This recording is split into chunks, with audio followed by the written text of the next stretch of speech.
5 चीजें जो आप कर सकते हैं अगर आपको सैडनेस, डिप्रेशन या एंजाइटी फील हो रही है। सबसे पहली चीज, अगर आपको बहुत ज्यादा टेरेबल फील हो रहा है तो आप जो भी कर रहे हैं उसे रोकें और थोड़ी देर के लिए नेचर में वॉक करने चले जाएं। स्टडीज हैव शोन कि नेचर में 20 मिनट का ब्रेक लेने से स्ट्रेस हार्मोन्स कम होते हैं और किसी भी तरह की फिजिकल एक्टिविटी करने से हमारी बॉडी सेरोटोनिन रिलीज करती है, जिसे हैप्पी हार्मोन्स भी कहा जाता है।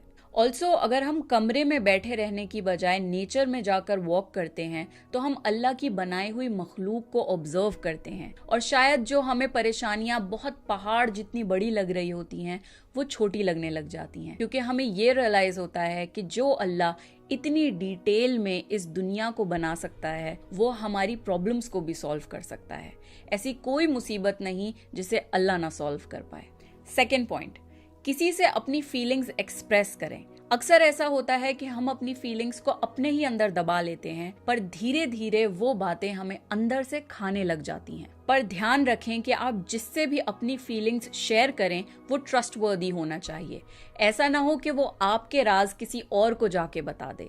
तो इट्स वेरी सेफ कि आप थेरेपी लेना शुरू कर दें। आजकल ऑनलाइन ऐसे बहुत सारे प्लेटफॉर्म्स हैं जहां पर आप साइकोलॉजिस्ट से फोन पे बात करके थेरेपी सेशंस ले सकते हैं। एंड इससे क्या होता है, जो ओवर द टाइम हमारे अंदर बहुत सारी फीलिंग्स डेवलप हो जाती हैं इवन टुवर्ड्स आवर फ्रेंड्स और रिलेटिव्स, वो हम एक सेफ स्पेस में वेंट आउट कर पाते हैं। अगर आप ये भी नहीं कर सकते तो आप एक डायरी में अपनी सारी फीलिंग्स लिख लें। Just make sure to hide that diary well and you will instantly start to feel better. When we vent out our feelings, तो वो जो एक प्रेशर बिल्डअप हो रहा होता है वो थोड़ा नॉर्मलाइज हो जाता है। थर्ड पॉइंट, कुछ हेल्दी खा लें। कभी कभार ज्यादा देर तक भूखे रहने से हमारी बॉडी सर्वाइवल मोड में चली जाती है और हमारा पूरा बॉडी सिस्टम टेंस्ड हो जाता है। तो कुछ हेल्दी खाने से हमारी बॉडी में हार्मोन्स रिलीज होते हैं जो हमारी बॉडी को रिलैक्स करते हैं and we instantly start to feel very good. So whenever you're feeling sad or you're feeling irritated, just eat something.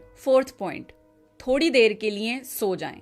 सोने से आपकी प्रॉब्लम तो शायद सॉल्व नहीं हो जाएगी, बट सोने से आपकी बॉडी को एक रेस्ट टाइम मिल जाएगा and when you wake up your body will be able to cope with the stress better. क्योंकि कई बार स्लीप डिप्राइव्ड होने की वजह से हमारी बॉडी में स्ट्रेस बढ़ जाता है। So take a nap for some time, क्योंकि जागकर परेशान होने से अच्छा है कि आप थोड़ी देर के लिए सो जाएं, अपनी बॉडी को और अपने दिमाग को रेस्ट दे दें and when you wake up you will be able to take better decisions to solve your problem. Fifth and the most important point, reconnect with Allah. कई बार हम अपनी जिंदगी में लोगों को वो जगह दे देते हैं जो सिर्फ अल्लाह की है, और जब लोग हमें डिसअपॉइंट करते हैं तो हमें बहुत ज्यादा तकलीफ होती है। जब भी आप सैड फील करें, अपने आप को ये याद दिलाएं कि कुरान में अल्लाह ने साफ साफ बयान किया है कि बेशक सिर्फ अल्लाह की याद में दिल सुकून पाते हैं।